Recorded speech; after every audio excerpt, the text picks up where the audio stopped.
Hola, hola, bienvenido, bienvenida a su nuevo capítulo de América Dialoga, este espacio de la Fundación Segundo Paso para Nuestra América para comprender este continente en disputa.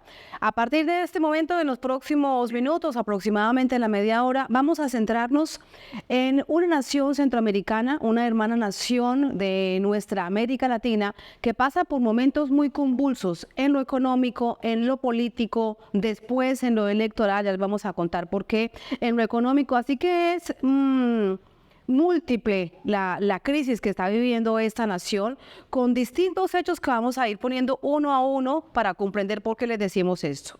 Para hablar de esto, en los próximos minutos nos acompaña Jordán Rodas. Él es abogado, profesor universitario, ex procurador nacional de derechos humanos de Guatemala, es un es candidato a la vicepresidencia del país. Recordemos que hace muy poco se produjeron elecciones que luego se fue a un segundo proceso electoral, a un balotaje, y de allí hay entonces un escenario también muy complejo para analizar.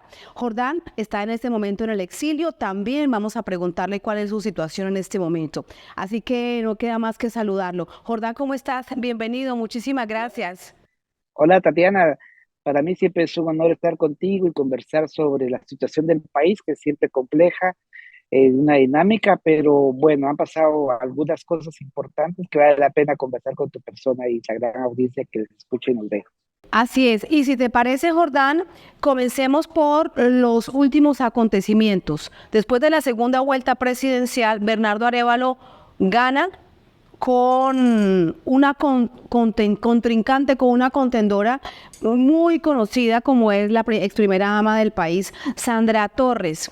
Después de esto, hay una cantidad de hechos por los que Bernardo Arévalo como gobernador, como presidente electo, dice que hay un golpe de Estado en curso. ¿Crees que es así? ¿Que en tu país hay un golpe de Estado en curso? Sí, Tatiana, es importante saber que nosotros fuimos víctimas de este sistema que está cooptada a la justicia guatemalteca cuando, como bien decía, se nos impidió, se nos bloqueó por parte del propio Estado presentarnos a la contienda presidencial juntamente con la compañera Telma Cabrera y el Movimiento para la Liberación de los Pueblos NLP. Sí, de forma arbitraria, esto fue un primer síntoma, dijimos que había un fraude en curso y precisamente hoy lo ratifico y lo firmo. Eh, no se trata que de la noche a la mañana el Tribunal Supremo Electoral sea un conjunto de angelitas y angelitos, no, ellos son parte del sistema, pero evidentemente tienen la cola machucada, como decimos coloquialmente, y por eso su actitud ahora pues es favorable a garantizar el resultado de la elección popular que no estaba en los análisis de los analistas ni las encuestas que pudiera surgir Bernardo Arévalo con el movimiento Semilla en un balotaje de la segunda vuelta, como fue el resultado. Pero la población guatemalteca fue muy hábil, muy inteligente y muy consciente que ya no queremos el pacto de corruptos y entonces ante las opciones que fueron permitiendo entrar, porque a Semilla no se le veía como un movimiento con fuerza ni a Bernardo, pero tuvo Bernardo la capacidad de posicionarse como un candidato digno y honesto que lo es, aparte de un legado grande, importante de su padre, Juan José Arevalo, que fue uno de los dos presidentes de los 10 años de primavera en el país de la eterna tiranía, como se le conoce la revolución guatemalteca, y con una fortaleza del movimiento de mujeres y jóvenes desde la ciudad capital fueron creciendo y cuando nos dimos cuenta ya estaban en la segunda vuelta. Yo por eso estoy muy contento porque hace 3 meses pensábamos que era más de lo mismo el pacto de corruptos con Suri Ríos, con Manuel Conde o con la propuesta de la UNE, pero la población dijo no y por eso fue el triunfo de Bernardo que tuvo la capacidad de catapultar, capitalizar ese capital político, ese descontento contra el sistema de corrupción y hoy por hoy pues es el presidente electo que tiene un gran respaldo popular, lo cual ha demostrado en las últimas movilizaciones y tenemos todavía varios meses de aquí al 14 de enero, que es la fecha que la Constitución manda para la transición del poder, con una esperanza de una Guatemala mejor. Lógicamente, estar conscientes que no tiene una varita mágica y resolver, tendría que ser un gobierno, en primer lugar, coherente con la lucha anti la corrupción y la transparencia, sobre todo también de transición para retomar todo lo que el pacto de corruptos ha destrozado en estos últimos años, Tatiana. Sí, con respecto a Bernardo Arévalo, ¿por qué tal nivel de confianza desde los sectores populares, campesinos, indígenas, de sectores de izquierda?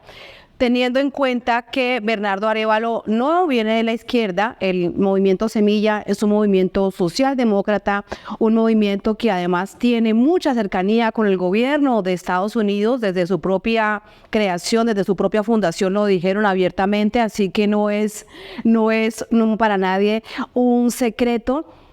Es un hombre liberal que sí toma las banderas anticorrupción del país, que es un asunto transversal, pero hay una cantidad de reivindicaciones desde la extrema pobreza, el abandono, las tierras, el reconocimiento del conflicto, de las víctimas, derechos humanos, una cantidad de situaciones que subyacen allí y pues que no son banderas de él. ¿Por qué crees entonces que se han tomado a Bernardo Arévalo como la posibilidad de ese cambio?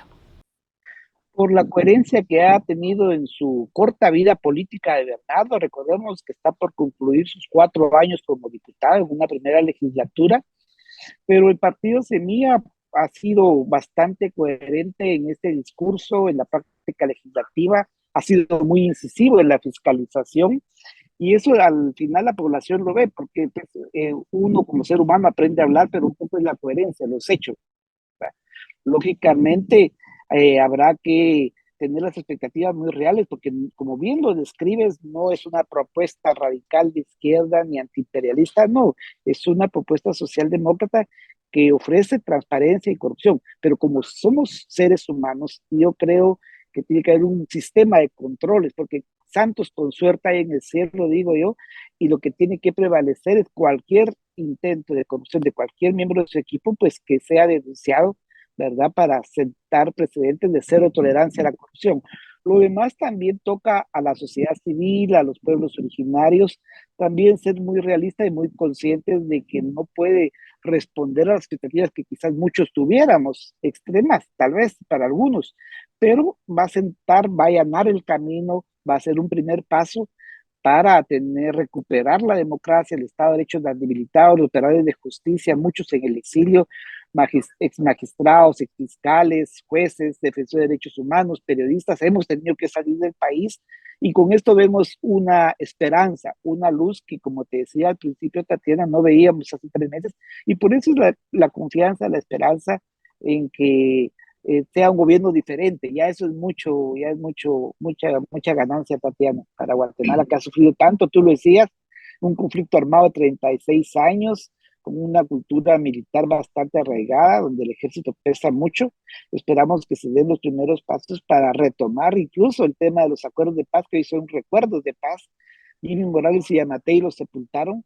El tema de las víctimas del conflicto armado, pues han sido insensibles, y yo pienso que por ahí hay una ruta que retomar en ese sentido y muchos más también. Ese es un buen punto, Jordán, con prudencia, ir observando cómo se desarrolla este gobierno, teniendo en cuenta, ya te quiero preguntar de esto, que sí sea posesionado como nuevo presidente de los y las guatemaltecas, Bernardo Arévalo, el próximo 14 de enero, porque fue tan confuso todo lo que sucedió de la primera a la segunda vuelta que se pensaba por muchos y muchas que ni siquiera llegarían a la segunda vuelta, teniendo en cuenta que trataron de proscribir el movimiento, allanaron sede del movimiento, hubo choques entre las altas cortes, un escenario muy difícil. ¿Cómo crees que al final sí se logró llegar a la segunda vuelta y que ganara Bernardo Arévalo? Bueno, precisamente por este respaldo popular, ese hartazgo de la población común y corriente, los guatemaltecos y guatemaltecas de a pie, que se dan cuenta que la corrupción les afecta en su vida diaria, cuando no hay escuelas con pupitres, cuando hay un sistema hospitalario y de salud colapsado, la infraestructura, pues es muy malo el Estado, hay mucha corrupción, y eso pasó su factura al pacto de corruptos. Por eso el propio Jimmy Morales, tristemente celebrado, ya se lanzó a diputado y la gente lo castigó. Es uno de muchos ejemplos. Entonces, te digo, a mí me preocupa mucho, y lo he dicho en varias ocasiones, la vida, la seguridad de Bernardo Arévalo, porque es mucho lo que está en juego, y los miembros de este oscuro alianza criminal y pacto corruptos están desesperados. Yo digo que son como una fiera herida y por eso primero es preservar la vida y la integridad. También está sujeto a una criminalización, o sea, hablamos de criminalización, Tatiana, tú lo sabes, cuando el derecho penal se usa de manera perversa, sin fundamentación y contra el adversario. Y es lo que estamos hoy en juego en Guatemala, y es ahí donde el acompañamiento de la comunidad internacional y de la población es importante. Por eso fue contundente el mensaje del presidente Lula de Brasil, por ejemplo, en el marco de la Asamblea de Naciones Unidas, hablar públicamente de lo que es un secreto a voces de la comunidad internacional. Y eso es importante también, igual que la Unión Europea. Y hay que hablar también con toda franqueza, aunque a algunos no les parezca, en Estados Unidos hay casi 4 millones de guatemaltecos, Tatiana, que necesitan y merecen un trato también especial, como lo tienen los salvadoreños, los hondureños, en cuanto al TPS, ¿verdad? Pues seguramente un gobierno de Bernardo puede propugnar por los derechos de los migrantes que muchas veces se invisibiliza y solo se le ven como cajeros automáticos, como divisas, como dólares, y son ciudadanos que tienen que tener el respeto como tal.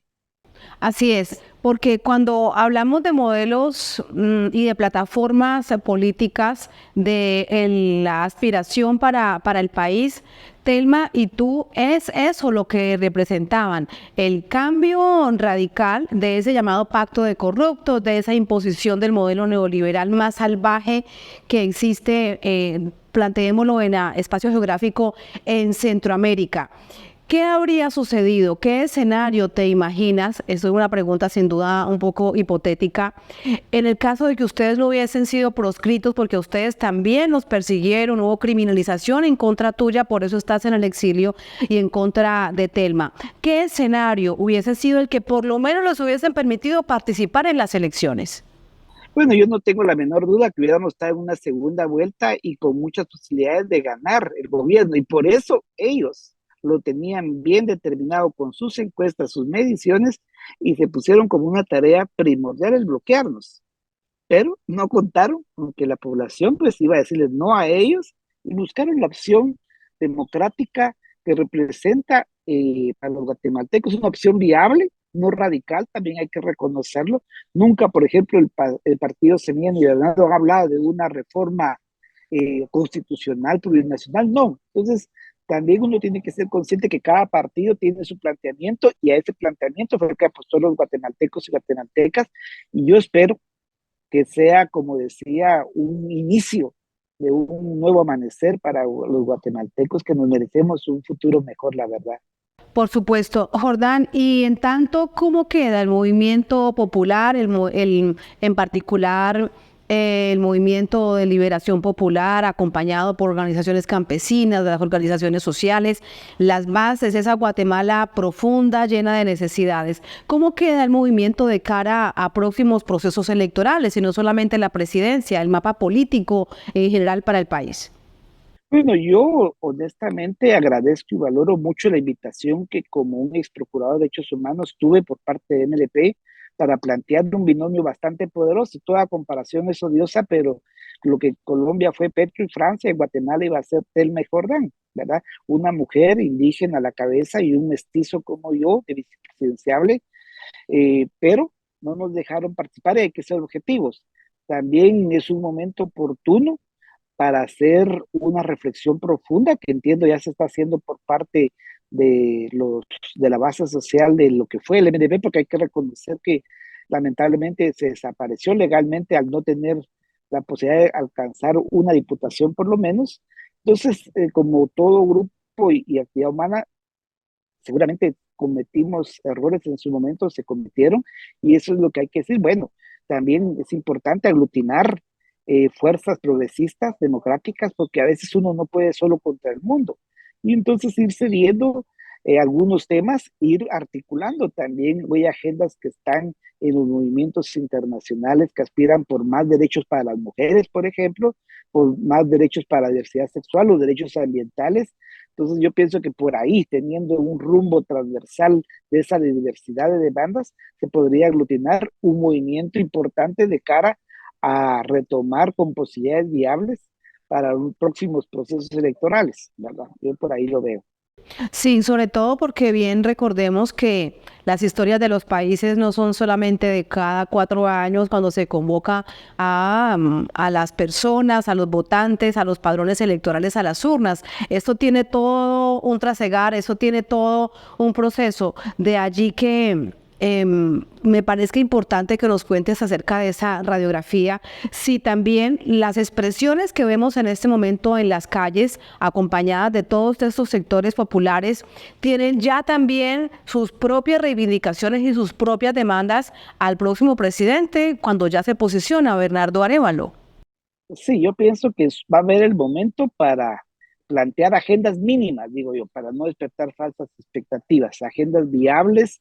Se esperaría un gabinete incluyente con una agenda progresista que marque la diferencia también de lograr unos mínimos para buscar una vida digna de las y los guatemaltecos, pero que también pasa por la necesidad imperiosa de articular esfuerzos para que esta brecha que se está abriendo no vengan y se retroceda más, como sí sucedió con la justicia, Tatiana. Yo recuerdo lo que habíamos avanzado con la CICIG, con sus luces y sombras, para mí más luces que sombras, pero vino el sector más conservador, la élite depredadora, y no solo se frenó, sino se retrocedió y vino como un boomerang contra todos los que habíamos jugado un papel de alguna manera en la lucha contra la corrupción y la impunidad. Eso mismo puede repetirse más adelante, ojalá no tenga boca de profeta yo en el tema político. Entonces, aprender de esos errores, aprender de otras dinámicas de países como Brasil, recuérdense los bolsonaristas cómo actuaron de forma violenta, también las resistencias que tiene el presidente Petro, y entonces ir aprendiendo, no es copiar y pegar lógicamente, sino se trata de ir viendo, identificar enemigos comunes, ¿verdad?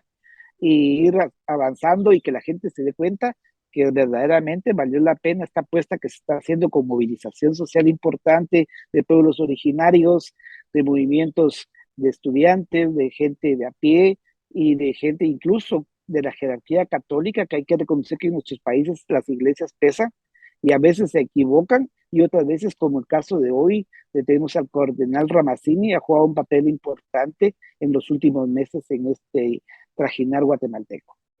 Sí, cuando nos hablas del pacto de corruptos, quiero pedirte que hagamos un poco de historia. Sin duda es historia reciente. Pero es tan poderoso ese llamado pacto de corruptos que a través de la CICIG, que bueno, fue proscrita luego por Jimmy Morales cuando llega a la presidencia, que hay un expresidente en la cárcel con su fórmula a la vicepresidencia, con una serie de civiles, empresarios, por ese conocidísimo caso a nivel internacional de la línea, un gran caso de corrupción que involucraba gobierno, instituciones, aduanas, sectores privados. ¿Qué hacer cuando lo vemos de esta manera y se entiende que es tan poderoso ese pacto de corruptos para comenzar a quebrarlo, para comenzar a eliminarlo? ¿Por dónde habría que comenzar cuando estamos observando que es algo que lleva tantos años? Sí, Tatiana, lo primero hay que tener claridad en identificarlos. En Guatemala sabemos que se nutre de un sector empresarial voraz, el CACIF, hay que hablar las cosas como son, que reúne a las cámaras industriales, financieras, comerciales, agrícolas, las principales que manejan el status quo y que les favorece la situación del país para mantener y aumentar sus privilegios y que han tenido la capacidad de coaligarse con los políticos y funcionarios de turno. Ellos solamente cada 4 años cambiaban a su monigote, pero que estaba a su servicio. Los ministros en Guatemala aparecen hoy día más que funcionarios públicos como accionistas de empresas para velar por las empresas, en muchos casos extractivas los recursos, o en el caso del Ministerio de Comunicaciones para enriquecerse ilícitamente, porque los funcionarios no es que del cielo les caiga el dinero, no, hay empresarios, no todos, pero hay varios empresarios que con tal de enriquecerse, pues son capaces de todo. Entonces, mucho lo que hay en juego. Entonces, hay partidos políticos, no es un fantasma el pacto corrupto, no. Sabemos los guatemaltecos que son empresarios, que son políticos, que son funcionarios, que quisieran apostar a mantenernos en las condiciones de marginalidad que históricamente ha tenido la gran mayoría de guatemaltecas y guatemaltecos.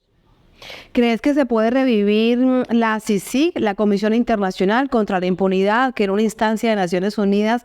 ¿Crees que se puede revivir tal vez más adelante, en un futuro mediano en Guatemala? Un punto además para recordar, quien era representante de la CICIG en Guatemala es hoy en día el ministro de Defensa de Colombia.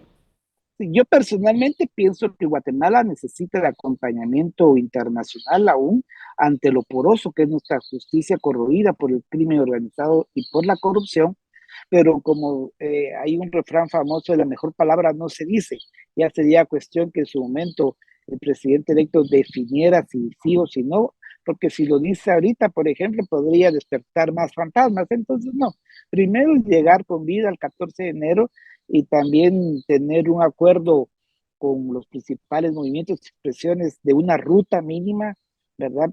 Que se pueda concretar, que no van a ser discursos, sino que cosas muy concretas, puntuales, que la gente va a valorar y va a seguir manteniendo este apoyo, que es fundamental mantener el apoyo de los 4 años, porque Tatiana, hay que recordar a la audiencia que se tiene una adversidad, una mayoría en el Congreso de la República.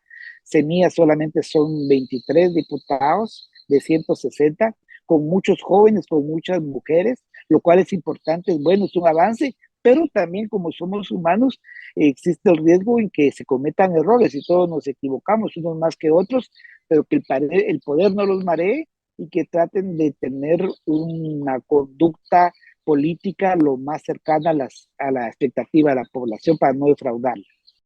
Y que no pierda nunca la conexión con la población, con el pueblo, porque de experiencias está llena nuestra América Latina.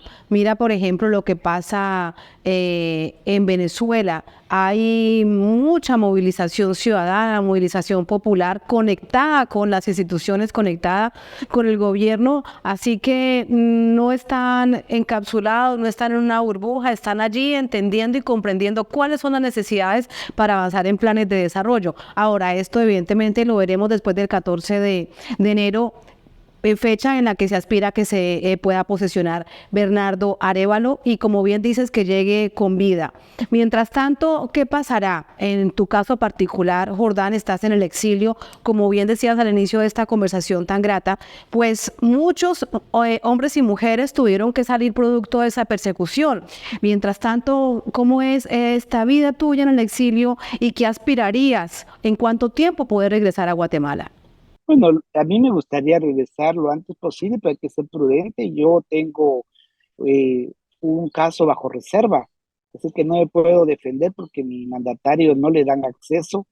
El Ministerio Público ha reiterado su solicitud al juez y este la ha dado. No sé de qué se me acusa oficialmente, la verdad, y esto limita el derecho a la defensa, pero estoy con la conciencia tranquila de que no cometí un delito. Ellos lo que querían es obstaculizarme mi participación y al movimiento MLP, lo lograron. Entonces va a llegar el momento en que la justicia pues permita que yo pueda defenderme y demostrar que no soy ningún delincuente, al contrario, una persona que ha tratado de aportar al país y regresar en su momento, pero no comer ansias, no ver todavía la marea desde lejos, eso que es sano. Y como tú bien decías, Tatiana, es importante que las próximas autoridades del Ejecutivo y cada diputado en el Congreso de la República pues tengan una ducha de realidad permanente casi, porque si no, el poder a veces uno se encierra en sus cápsulas, en sus burbujas, como bien decías, y hoy es solamente cantos de sirena, y que todo está bien, que todo está bien, y que los críticos es una posición perversa. No, uno tiene que ser consciente que puede tener aciertos y desaciertos. Entonces, cómo no perder el piso de esa realidad es fundamental, Tatiana. Muchísimas gracias por ese tiempo, Jordán. Qué placer haberte escuchado, qué placer haber conversado. Muchas gracias. Un fuerte abrazo de la distancia. Un abrazo. Muchas gracias. A todos ustedes, gracias a todas por habernos acompañado en ese nuevo capítulo de América Dialoga, este espacio para comprender, miren ustedes, el caso de Guatemala, nuestro continente en disputa. Será hasta la próxima. Un placer.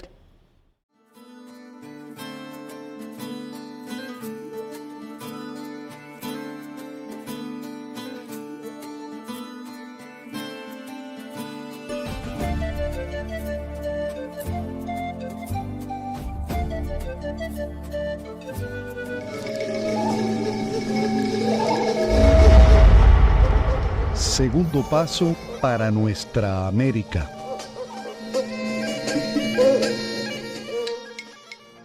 Suscríbete, toca la campana, dale me gusta y comparte.